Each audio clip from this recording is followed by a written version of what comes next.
As y'all already saw, because I've been clicking around fucking shit up, we're gonna be watching the Kai, the Kai Sana. I haven't, you know what I mean? We gonna cue that up. And then we're gonna watch two of them. Um, he's gonna be, I think one of them gonna be reading a book and shit. So we're gonna watch that. We're gonna watch that.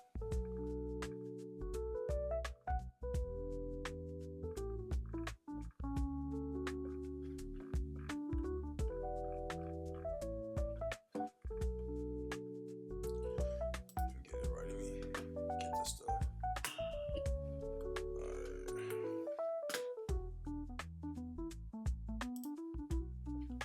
Alright, boom. If you watch, Oh, my fault. Alright, boom. So yeah, we're gonna watch these right quick. if you watching right now, you are witnessing me making my channel right here, right now. You feel what I'm saying? Hold on. Oh, You feel what I'm gosh. saying? You feel Hey, what I'm that's not saying? nigga. That's not nigga favorite line. Kai's mind, right there. I don't know. Right, I don't know if I can see it. Kai's mind, right there. Hold on. Damn. Yeah, Kai's mind, right there. Right there. I'm making it right now. I don't know what's gonna happen. I think this is gonna be a good way for me to just get stuff out, and y'all could just follow the lore. I don't know, but the reason why I'm using a weird camera like this is I just want to show y'all that putting out content, you don't need the best thing in the world. So, bye. If you watching right now, and this and him saying that, I don't know a lot. I only watched this before stream because I accidentally though, right? But when I watched it, I knew everything I was gonna say was gonna correspond automatically, which is crazy. But I say that because I was looking, as y'all saw, I was looking at cameras and stuff because I want to be able to get this stuff started. But as you see, I've already been starting with, with what I have right now, and I plan on upping it over it goes. I'm gonna do a little bit better quality than this. And I just thought that was interesting that, his first video was saying, hey, you don't need much, you just need to start. And that's facts. I just needed to start this, and here we are at 82 subscribers, man. Shout out to every single last one of y'all. Whether you guys fuck with me for real or not, you know what I mean? And y'all subbed up, so I just appreciate y'all just giving me a chance to pop up in your algorithms and make your day just a little bit better, just a little bit better. it's currently 4:41, December 21st. I have this book with me, Atomic Habits. I don't like the way I tend to articulate myself when I talk or try to get a point across, so I think reading is going to help me. You have 20 minutes on the clock. Let's go. A system of atomic habits. If you're having trouble changing your habits, the problem isn't you. The problem is your system. Bad habits repeat themselves again and again. Not because you won't want to change, but because you have the wrong system for change. You do not rise to the level of your goals, you fall to the level of your systems. Focusing on the overall system rather than the single goal is one of the core themes of this book. It is also one of the deeper meanings behind the word atomic. By now, Let's get that back in. I want to, I want to hear this because I didn't read this book fully, but I had this thing downloaded on my phone. What is it? Where's my phone? It doesn't matter. I had this thing downloaded on my phone. It basically gave me like good clip notes of what this book was about and stuff like that. But I also want to hear since he's reading from the actual book. No cap. This book. It is also one of the deeper meanings behind the word. Is one of the core themes of this book. You do not rise to the level of your goals, you fall to the level of your systems. Focusing on the overall system rather than the single goal is one of the core themes of this book. It is also one of the deeper meanings behind the word atomic. By now, you've probably realized that an atomic habit refers to a tiny change, a marginal gain, a 1% improvement. But atomic habits are not just any old habits. However, small, they are little habits that are part of a larger system, just as atomics are the building blocks of molecules. Atomic habits are the building blocks of remarkable results. Habits are like the atoms of our lives. Each one is a fundamental unit that contributes to your overall improvement. At first, these tiny routines seem significant, but soon they build on each other and fuel bigger wins that multiply to a degree that far outweighs the cost of their initial investment. They are both small and mighty. This is the meaning of the phrase atomic habits, a regular practice or routine that is not only small and easy to do, but also the source of incredible power, a component of system of compound growth. Okay? Oh, my bad. How your habits shape your identity and vice versa. Why it is easy to repeat bad habits and so hard to form good ones. Few things can have more powerful impact on your life than improving your daily habits. And yet, it is likely that this time next year you'll be doing the same thing rather than something better. It often feels difficult to keep good habits going for more than a few days. And this is just a good way for us to start our year, right? It's just a good year for us to start a year. All right, let's get back to it. Even with sincere effort and the occasional burst of motivation. Habits like exercise, meditation, journaling, and cooking are reasonable for a day or two and then become a hassle. However, once your habits are established, they seem to stick around forever, especially the unwanted ones. Despite our best intentions, unhealthy habits like eating junk food, watching too much television, procrastinating, and smoking can feel impossible to break. Changing your habits is challenging for two reasons. One, we try to change the wrong thing. And two, we try to change our habits in the wrong way. In this chapter, I'll address the first point. In the chapters that follow, I'll answer the second. Our first mistake is that we try to change the wrong thing. Okay, talk to us. Talk to us. Atomic Understand what I mean. Consider that there are three levels at which change can occur. You can imagine them like the layers of onion. The first layer is changing your outcomes.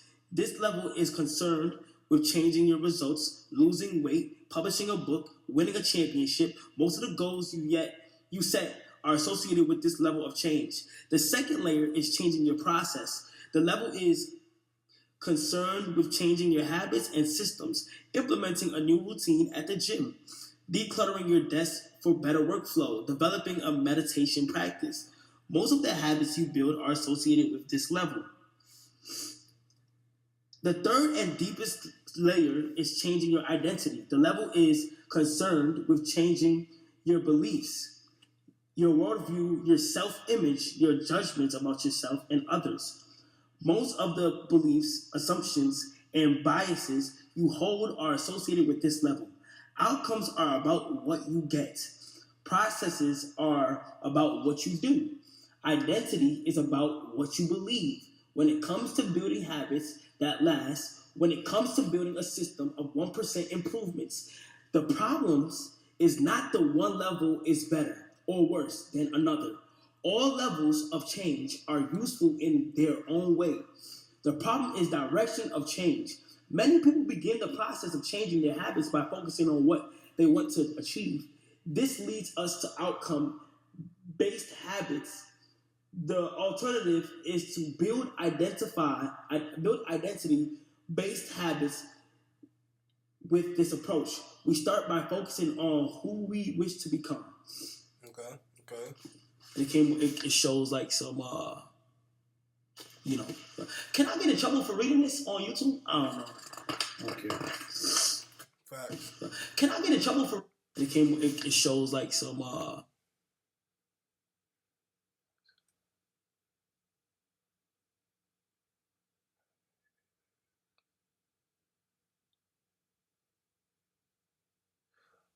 Okay. It's basically saying when you do the outcome based habits, you start off high and then you're just gonna plummet back to something. And I guess when you do the identity based habits, you're gonna start off, it's gonna be a little weird, a little rocky, but you're gonna eventually sprout out. That's what I'm assuming. But what those pictures are supposed to mean. Can I get in trouble for reading this on YouTube? I don't know. Okay. Imagine two people reciting a cigarette. My bad, guys. I started. Imagine two people resisting a cigarette. When offered a smoke, the first person says, "No thanks, I'm trying to quit." It sounds like a reasonable response, but this person still believes they are a smoker who is trying to be something else. They are hoping their behavior will change while carrying around the same beliefs, okay? The second person... Run it back for me. But this person still... I started. Imagine two people resisting a cigarette. When offered a smoke, the first person says, "No thanks, I'm trying to quit." It sounds like a reasonable response, but this person still believes they are a smoker who is trying to be something else. Yeah. They are hoping their behavior will change while carrying around the same beliefs, okay?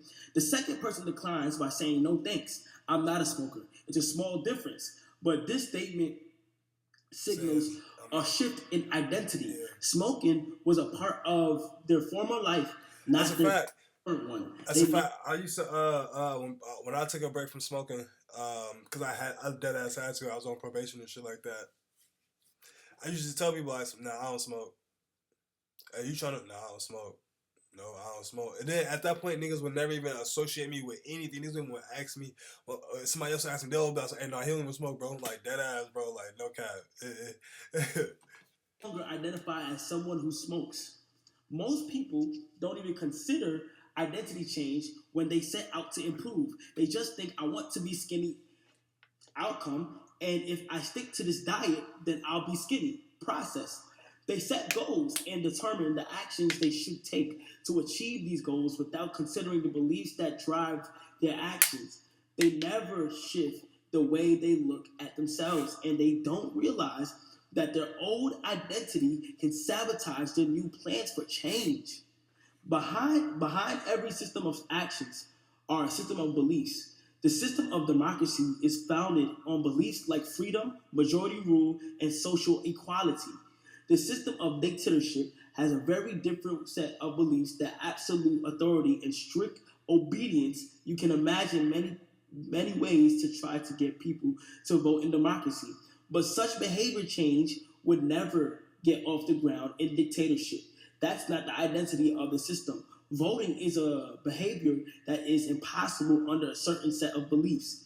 A similar pattern exists whether we are discussing individuals or organizations or societies. There are a set of beliefs and assumptions that shape the system and identity behind the habits. Behavior that is incongruent with the self will not last. You may want more money, but if your identity is someone who consumes rather than creates, then you'll continue to be pulled towards spending rather than earning. You may want better health, but if you continue to prioritize comfort over accomplishment, you'll be drawn to relaxing. Let's run that back right here, because that one has to do with a lot of us, One who consumes rather than creates, then right you'll there. Continue to be pulled towards spending rather than earning. You may want better health, but if you continue to prioritize comfort over accomplishment, you'll be drawn to relaxing rather than training. It's hard to change your habits if you never change the underlying beliefs that led to your past behavior. You have a new goal and a new plan, but you haven't changed who you are. Okay? The story of Brian Clark, an entrepreneur from Boulder, Colorado, provides a good example. For as long as I can remember, I've chewed my fingernails, Clark told me. It started as a nervous habit. Real quick, and that's what, I don't know if you ever heard the saying, you are what you think. You know what I mean? I feel like that's kind of what this means right now. You know what I mean? Like, and it's funny enough, you have control over your thoughts. Like, you have control over what the hell is going on up here. Even when it seems like you don't. You feel me? Like, even when it seems like you don't have control of your thoughts, like you feel like your thoughts are just getting out of control and shit, I promise you have control over it. You can control how much your brain overthinks, when it overthinks, what it thinks, how it thinks, the solution that it comes up with, when you think, like anything, how you see yourself, where you want to see yourself, like all of it. Like, you have the power to control all of it. And it's weird because it's weird, but it's dope at the same time, because like it seems like you can't, but like for a long time, and I mean like a long time, you probably for like a couple months maybe. But start just a couple days. You know what I mean? Like, you know, you pick it up. You know what I mean? You know what I mean? You like anything when you start a new thing, it's gonna take time, right? But like, you just gotta tell yourself every day some positive shit. You know what I'm saying? Listen to some positive shit. When your like brain gets like that negative shit, you gotta just twist it positive, bro. Like, damn, man, shit looking crazy for me. Instead of saying that, be like, shit, man, alright, okay, so we got this going on. Alright, bet, I'm finna knock this out by doing this now. I'm finna just do this by doing this now. Cool, because if I do this for this amount of time, I know I'm straight, and we gonna be able to knock this out. It ain't gonna be nothing. Like, that's how you gotta think at that point. Like, that's how I think. And I'm not gonna lie, you're not gonna notice it. Like, that's the weird part. You're gonna notice when you going through all the craziness in your brain, doing all the negative, stupid shit, right? You'll notice all that. But oddly enough, you won't notice when all of that just magically shuts off and you just start thinking completely different. You're just gonna start thinking completely different and moving completely different. You're not even gonna remember, or just you're not even gonna like remember how you was thinking the other way no more. It's weird. At least that's how it went for me. That's how it goes for me. Like, I don't know how to explain that any other way. I'm not gonna hold you. That's like the best I can get it for now. For now. Just like him, we gonna learn on to articulate ourselves better. You feel me?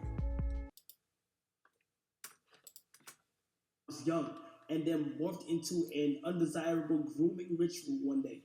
I resolved to stop chewing my nails until they grew out a bit. Throughout mindful willpower alone, I managed to do it. Then Clark did something surprising. I asked my wife to schedule my first ever manicure, he said. My thought was that if I started paying to maintain my nails, I wouldn't chew them. And it worked, but not for the monetary reason. What happened was the manicure made my fingers look really nice from the first time. The manicurist even said that other than the chewing, I had really healthy, attractive nails. Right. Suddenly, I was proud of my fingernails. And even though that's something I had never aspired to it, made all the difference. I've never chewed my nails once since. Slow down. I gotta slow down. Hold on. Now I feel I be doing the same thing, because you just be locked in. You know what I mean? You kind of like understand it as you read, because I do the same. I be chewing my shit. You see this, bro? You see this? Hold on. I don't know if you, hold on. You see this? You see that? That's crazy. My nails are crazy. I be chewing the shit out these Jones, bro. Look at that. Oh my goodness gracious. Look at that. I know. I gotta stop. I gotta let these Jones just grow out, and I just gotta like clip them or shape them down or something, bro. I know. Sense. Not even a single close call. And it's because I now take pride in properly caring for them.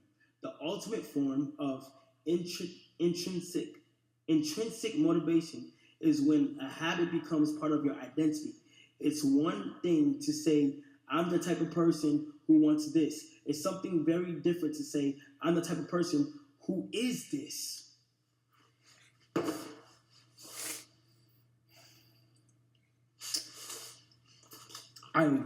No, you gotta start saying, I am. I will.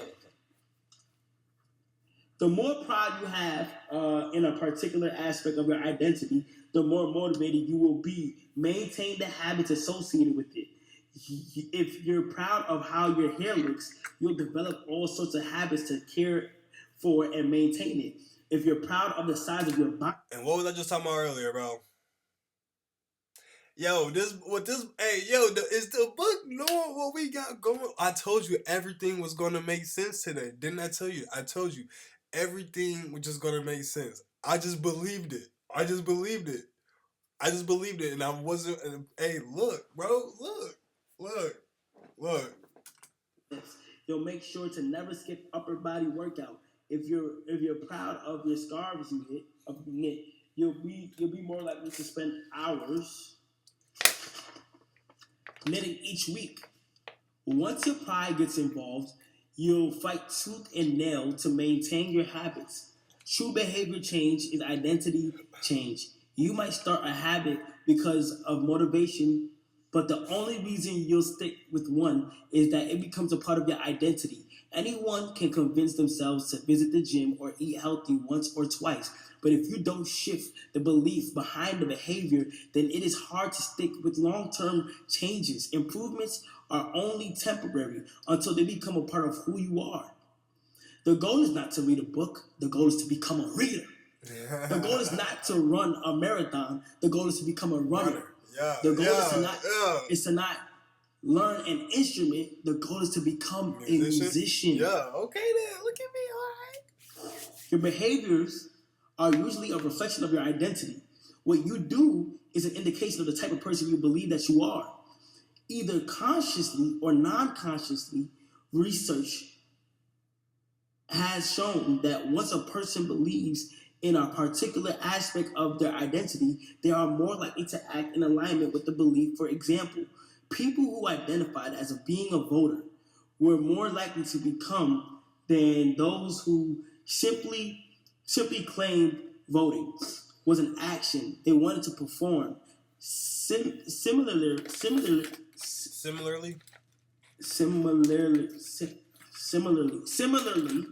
the person who incorporates exercise into their identity doesn't have to convince themselves to train. Damn, doing the right thing is easy. After all, when your behavior and your identity are fully aligned, you are no longer pursuing behavior change. You are simply acting like the type of person you already believe yourself to be. Like all aspects of habit formation, this too is a double-edged sword. When working for you, identity change can be a powerful force for self-improvement. When working against you, though, identity change can be a curse. Once you have adopted an identity, it can be easy to let your elegance to impact. Is that elegance? Allegiance? I'm sorry, I don't know that word. Let me search it up. Is that elegance? Elegance. How do I say that word? Allegiance. Allegiance. Allegiance. Where is it at? No, bro. Where the hell is it at? Bro, G. Bro, every time you read, the moment you take your eyes off that, John, bro, it's like you damn near gotta go read like 2-3 paragraphs back and get the bus. Oh, okay, I remember what it said. Then you're just gonna somehow find it again, bro. Golly. There are more where you be your behaviors are usually efficient, right? No. The fact in time and thousand vibrations. Wait, hold on. Wait, working. He trying to remember what he read, bro. To let your allegiance to impact your ability to change. Many people walk through life in a cognitive slumber, blindly following the norms attached to their identity. I'm terrible with directions. I'm not a morning person. I'm bad at remembering people's names. I'm always late. I'm not good with technology. I'm horrible at math and 1,000 other variations. When you have repeated a story to yourself for years, it is easy to slide into these mental grooves and accept them as a fact. In time, you begin to resist certain actions because that's not who I am. There is internal pressure to maintain your self-image and behave in a way that is consistent with your beliefs. You find whatever you can to avoid contradicting yourself. The more deeply a thought or action is tied to your identity, the more difficult it is to change it. It can feel comfortable to believe what your culture believes or to do what upholds your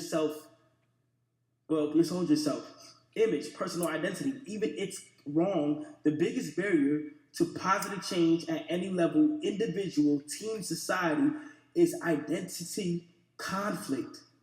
Good habits can make rational sense, but if they conflict with your identity, you will fail to put them into action. On any given day, you may struggle with your habits because you're too busy or too tired or too overwhelmed or hundreds of other reasons over the long run. However, the real reason you fail to stick with habits is because your self-image. Just like that, I ain't gonna lie. Same thing. Make sure you hit that like, subscribe, comment, share, anything. Do something. We're just trying to reach more people. You know what I mean? We're just trying to make everybody a stunner. You feel me? It gets in the way. This is why you can't get too attached to one version of your identity. Progress requires unlearning. Becoming the best version of yourself requires to continuously edit your beliefs and to upgrade and expand your identity. This brings us to an important question. If your beliefs and worldview play such an important role in your behavior, where do you come from in the first place? How exactly is your identity formed? And how can you emphasize new aspects of your identity that serve you and gradually erase the pieces that hinder you? The two-step process to changing your identity. Your identity emerges out of your habits. You are not born with present beliefs. Every belief, including those about yourself, is learned and conditioned through experience. More preciously, your habits are how you embody your identity. When you make your bed each day, you embody the identity of an organized person. When you write each day, you embody the identity of a creative person. When you train each day, you embody the identity of an athletic person. The more you repeat a behavior, the more you reinforce the identity associated with the behavior. In fact, the word identity was originally derived from Latin words essentias, which means being the Stop, bro. That's probably my neck hurt right now. Identitum. I didn't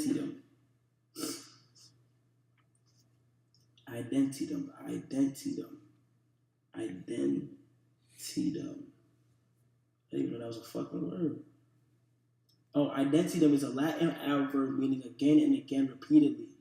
Identitum. Damn. Which means repeatedly, your identity is literally your repeated beingness. Whatever your identity is right now, you only believe it because you have proof of it. If you go to church every Sunday for 20 years, you have evidence that you are religious. If you study biology for 1 hour every night, you have evidence that you are studious. If you go to the gym, even when it's snowing, you have evidence that you are committed to fitness. The more evidence you have for a belief, the more strongly you will believe it. For most of my early life, I didn't consider myself a writer. If you were to ask any of my high school teachers or college professors, they would tell you I was an average writer at best, certainly not a standout. When I began my writing career, I published a new article every Monday and Thursday for the first few years. As the evidence grew, so did my identity as a writer. I didn't start out as a writer. I became one through my habits. Of course, your habits are not only actions that influence your identity, but by virtue of their frequency, they are usually the most important ones. Each experience in life modifies your self-image, but it's unlikely you would consider yourself a soccer player because you kicked a ball. Once or an artist because you scribbled a picture. As you repeat these actions, however, the evidence accumulates and your self-image begins to change. The effect of one-off experiences tends to fade away, while the effect of habits gets reinforced with time, which means your habits contribute most of the evidence that shapes your identity. In this way, the process of building habits is actually the process of becoming yourself. This is gradual evolution. We do not change by snapping our fingers and deciding to be someone entirely new. We change bit by bit, day by day, habit by habit. We are continually undergoing micro-evolutions of the self. Each habit is like a suggestion, Hey, maybe this is who I am. If you finish this book, hey, maybe this is who I am. If you finish the book, then perhaps you are the type of person who likes reading. If you go to the gym, then perhaps you are the type of person who likes exercise. If you practice playing the guitar, perhaps you are the type person who likes music. Every action you take is a vote for the type of person you wish to become. No single instance will transform your beliefs, but as the votes build up, so does the evidence of your new identity. This is one reason why meaningful change does not require radical change.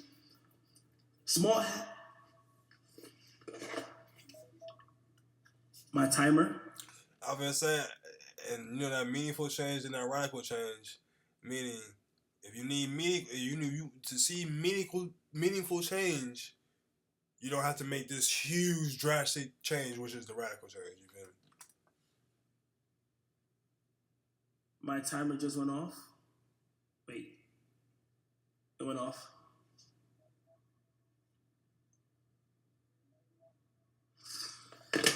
That's been 20 minutes. I